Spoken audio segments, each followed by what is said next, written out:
Although the tank name for some armored vehicles can directly trace its origins to water-carrying tanks, heavy land vehicles and water mix about as well as oil and water. Despite this, it hasn't stopped a variety of different tanks from finding their way into the many waterways of our planet.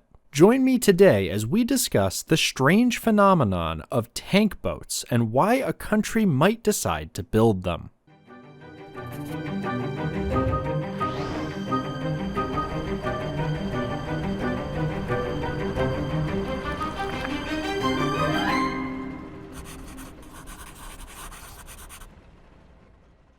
Obviously, the concept of amphibious tanks is nothing new, and even during the First World War, designs to allow armored vehicles to enter the water were already being tested. However, that isn't what this video is about. Rather, we will be looking at the much less common examples of tank turrets or even entire tanks being fitted to boats. Given that this topic will force us to venture away from land and onto the high seas, it's only fitting that the sponsor of today's video is the similarly naval-focused World of Warships Legends. World of Warships Legends is a free-to-play multiplayer naval combat game available for your PlayStation or Xbox game console. Although the game focuses on the larger vessels rather than the boats we will be discussing today, you can choose from a variety of ship types such as destroyers, cruisers, battleships, or aircraft carriers. Some of these, such as the USS Nevada, which you can play in-game, even received some tanks of her own during nuclear testing after World War II. Whether you like to test yourself in PvP battles or prefer the 3 new PvE scenarios from the latest update, there's something for players of all types.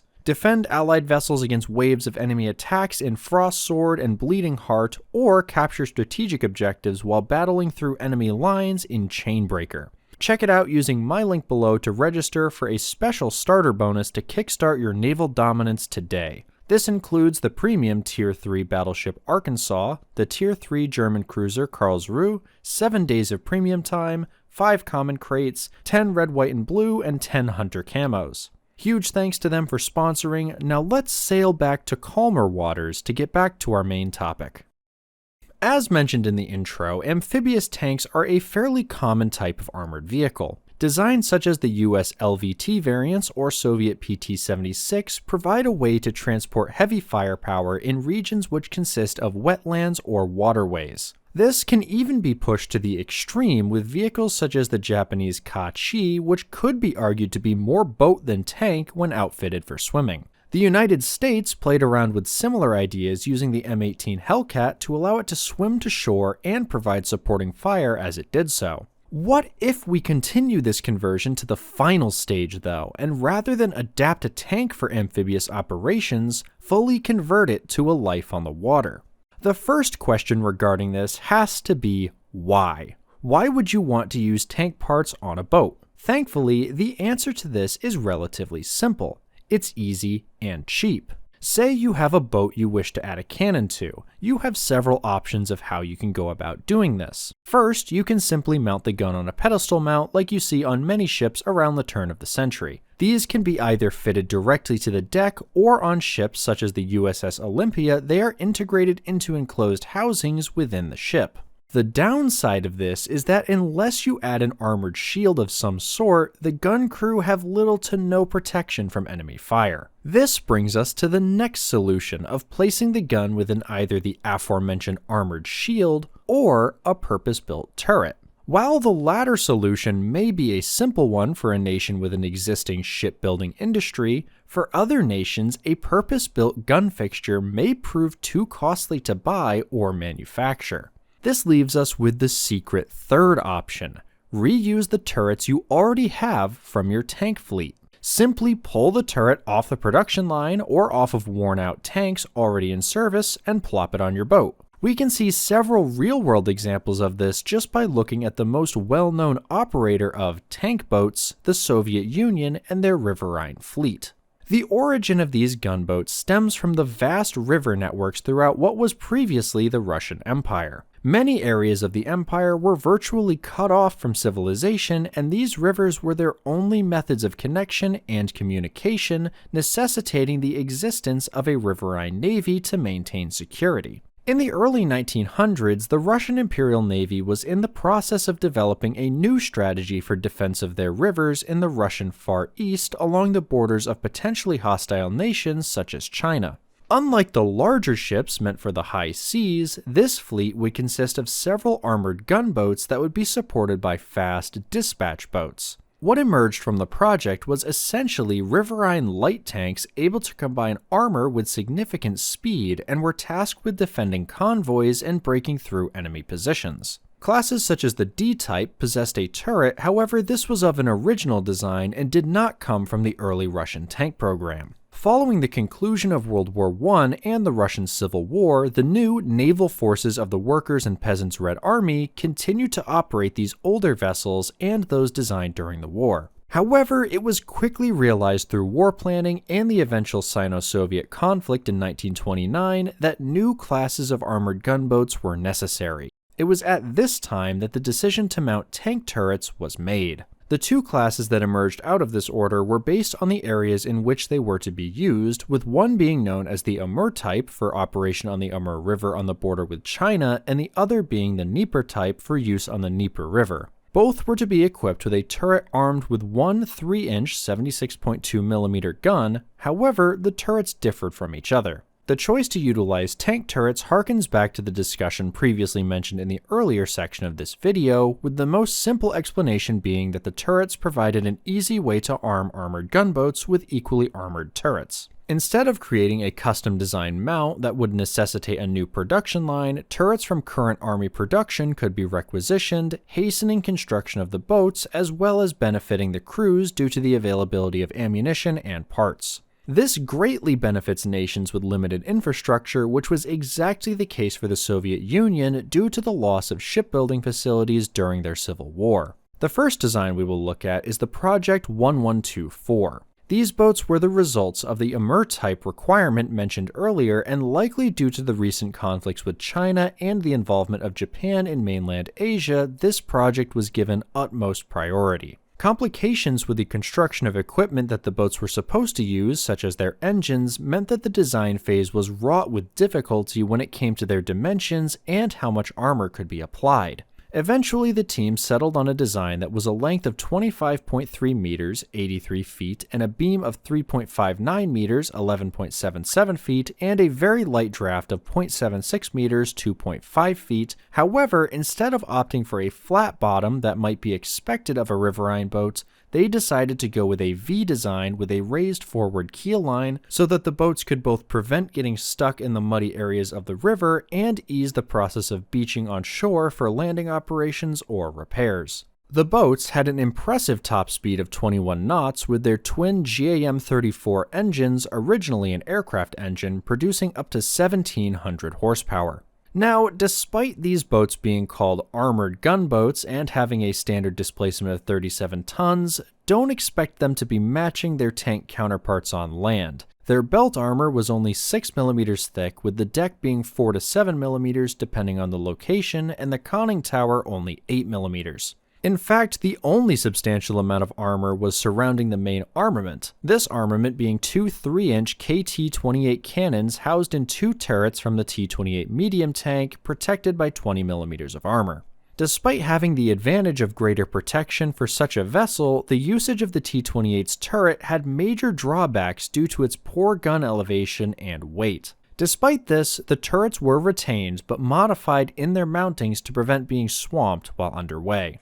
While the 1124s were found to be suboptimal when it came to seakeeping, this would not spell the end of the development of tank turreted designs for the Soviet riverine forces. It would be in the period of 1939 to 1940 that both the Project 1124s and their sister class, the 1125s, which were smaller versions of the 1124 that were meant for the Dnieper, were further developed into their Series 2 modifications to improve both their seakeeping and main weaponry. The most notable change was the adoption of the turret from the Red Army's newest medium tank, the T-34, armed with the standard 3-inch cannon. Originally, the plan was to develop a new turret specifically for these boats known as the Morskaya Ustanovka or naval mounting, which had a 3-inch L-10 gun with an impressive 70 degrees of elevation. Once again, the limited capability of Soviet manufacturing infrastructure led to the cancellation of that project, and the T-34's turrets were chosen instead.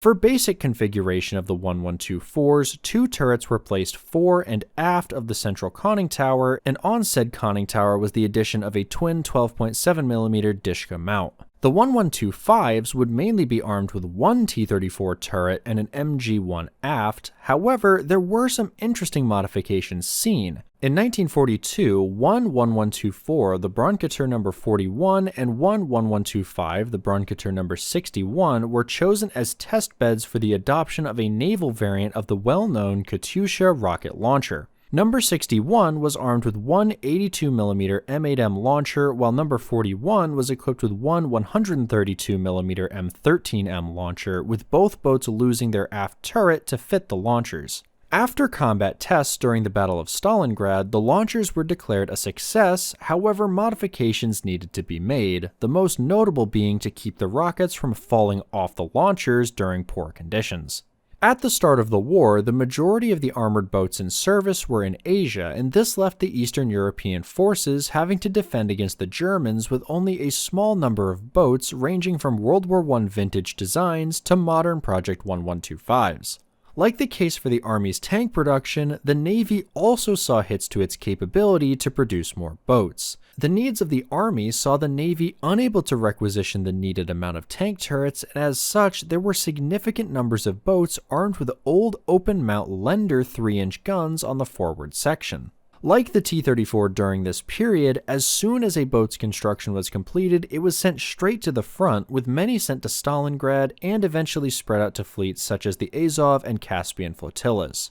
In service with these and other flotillas, the boats would find themselves involved in skirmishes throughout Eastern Europe, where they were given the primary duties of escort and shore landings. Despite being lightly armored, the boats found success during these missions, especially those equipped with Katyusha turrets, but often incurred significant losses due to fire from equipment such as AT guns. Further efforts would be made to ease construction times, such as the complete removal of crew comforts, replacing any electrical pumps and firefighting equipment with manual ones, and even the removal of toilets and generators. It was also found that the boats had issues with icy waters, with issues ranging from paint peeling to clogging of coolant valves for the engines and damage to the propellers and hull plating. As the tides improved for the Soviets, all of the riverine tank boats, Project 1124, 1125, and S-40 classes, along with others, would see better production times and improvements to their design, such as turrets from the newer T-34 variants. By the end of the war, over 84 were constructed, with the 1125s winning out as the most produced variant due to their smaller draft and size. With the success of the tank boat concept on the rivers of Eastern Europe, it was only a matter of time for the Soviets to transfer the concept to their coastal regions. With the heavy losses of naval assets in the Gulf of Finland and the Baltic, the decision was made to bring the floating T-34s to the open ocean. This resulted in the MBK, standing for Morskoy Bronekhoter, or Sea-Going Armored Motor Gun Boat. Designated the Project 161, this design was a total length of 32.6 meters, 107 feet long, and had a light draft of 1.28 meters, 4.2 feet, but a much heavier normal displacement than its riverine cousins at 151.8 tons. They were armed with two T-34-76 turrets using the F-34 guns, two 45mm and one 37mm guns. For propulsion, they had two Packard engines, which produced a total of 2,400 horsepower and was able to reach a top speed of 14.6 knots, 27 kilometers per hour, and had much better armor. The belt ranged from 14 to 52 millimeters, the deck ranging from 14 to 35 millimeters, and the turrets having 45 millimeters all around, except for their 20 millimeters of roof armor. Due to construction limitations caused by the siege of Leningrad, their hulls had a strange shape, and during sea trials, it was found that they were unable to reach their top speed due to large bow waves that also had a tendency to completely swamp the forward turret. The design was improved with the Series 2, which greatly improved seakeeping with a forward bulwark installed to prevent swamping of the turrets. From 1943 to the end of the war, the 161s would serve in the Baltic region as some of the largest assets in the area and would continue to serve with the Soviets until they were gradually retired from 1949 to 1958. Following the completion of the Project 161s, another design named the Project 161U and then 186 saw the creation of a much better gunboat. 8 meters, 26.2 feet longer, and utilizing the lessons of the 161s with a hull designed from the start for handling the Baltic, the Soviets finally made a truly sea-going tank boat. Sacrificing some armor, only 20mm on the deck and belt and 30mm on the conning tower, they greatly improved their firepower. 2 T-34-85 turrets, one 37mm gun, and 2 twin Dishka turrets. Their performance was similar to the 161s, only reaching 14 knots with their 2 GM engines. Later boats were not equipped with T-34 turrets, instead having a special Mk-85 design that gave them an elevation of 77 degrees. A total of 37 Project 186s were built. However, even though the war was over, this would not be the last class of Soviet tank boats. Resulting from a wartime order for replacements of the Project 1124 and 1125 class, the Project 191 class was a slight improvement over its predecessor. 11 tons heavier, but retaining the same characteristics, they only possessed a 14mm armor belt, a 10mm thick deck, and a 14mm thick conning tower, while being armed with only one 85mm Mk-85 turret, 2 twin KPV 14.5mm turrets, and 6 mines. During trials in 1946, the boats were only able to reach a maximum speed of 15 knots, 27 kilometers per hour, but 188 of them were completed over the next few years. Their service would be quite short, as many were either put in reserve or given border duties. Only 3 classes would follow the 191s, as similarly to the Army during the 50s and 60s, the Navy's riverine forces were seeing changes in doctrines. With the cancellation of the Project 191's potential successor in 1949, it would not be until 1965 that a new class was to be ordered, with a new focus on border duties on the shared regions with China. Named the Project 1204, these were essentially refreshed 1125s, and the original design was pretty standard. A displacement of 70 tons with 8mm of belt armor and a projected maximum speed of 26 knots, but it was the armament that would make it stand out. The main gun would be a 90mm, with its secondaries being 2 14.5 mounts, one 170mm MLRS, a 120mm mortar, and even 2 ATGM launchers. This design would not last due to multiple complications, with the turret being replaced by that of the PT-76, the missile launchers being removed as it was nearly impossible to guide the missiles from a vessel in the water, and the mortar was removed as a result of a similar situation. Around 118 of these boats would be built, and as you likely expect, it was quickly realized that their armament was largely pathetic. From the late 60s to mid-70s, various upgrades would see the addition of a twin 25mm mount, a Strela SAM launcher, and 4 30mm grenade launchers. Unlike many other post-war Soviet boats, this class would see action in the Soviet war in Afghanistan to perform duties similar to their ancestors in World War II in the form of escorts, landing operations, and fire support. Some 1204s were exported elsewhere to friendly nations such as Kampuchea, and only a small amount remain in service with nations such as Russia. By the middle of the Cold War, the need for these floating tanks was starting to wane with the rapid development of new technology. Even so, the spirit of the tank boat had not fully left the Soviet Admiralty. Just 2 years following the request for the Project 1204s, a new class was being concocted under the idea for a boat that would act as the heavy tank of the rivers. Given the designation Project 1208, these saw the tank boats fall just short of becoming tank ships, with their displacement jumping from the 1204's 70 tons to a whopping 423. Their armor improved as well, with a belt up to 20mm and a deck and citadel up to 35mm. Returning to the tradition of earlier classes in using the standard medium tank of the era's turret, these were given a primary armament of 2 T-55 turrets, with these being supported by secondary weapons such as 2 30mm AK-630 Gatling mounts, 2 grenade launchers, 1 2-barrel rocket launcher, 1 Strela SAM launcher, and various mines. Given their visage as a heavy tank, combined with their heavier displacement and armor, they surprisingly were not sluggish. 3 diesel engines produced a total of 7,600 horsepower and a maximum speed of 26.8 knots, 49.6 kilometers per hour. 11 were laid down and completed, however it is unknown if they saw much action in either Afghanistan or following conflicts. Shortly after, in the mid-70s, a smaller version, shortened to be 38.9 meters, 127 feet, and 213 tons, designated the Project 1248, was created and was armed with only one T-55 turret, but retained the secondary armaments. Both classes still remain in limited service with the Russian border forces today.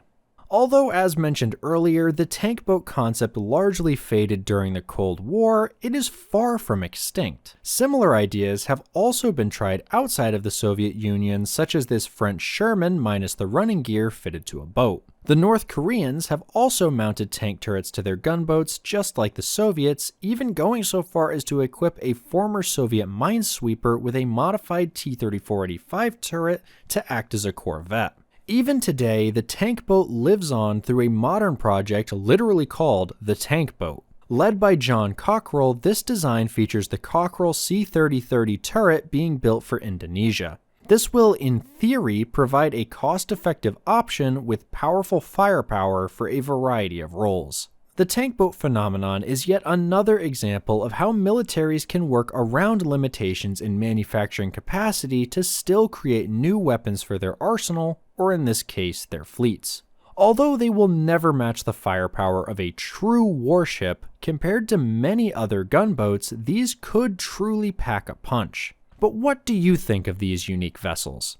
Let me know down in the comments, and be sure to try out World of Warships Legends to set sail with some purpose-built turrets rather than ones plucked off the production line. Make sure to use my link below so you don't miss that special starter bonus. Huge thanks to them for sponsoring this video, and a huge thanks to Baron for his help on this video as well. If you haven't heard, we've also started a second channel called Sails and Salvos, dedicated exclusively to naval topics like this. If you enjoy both ships and this style of content, check that channel out as well.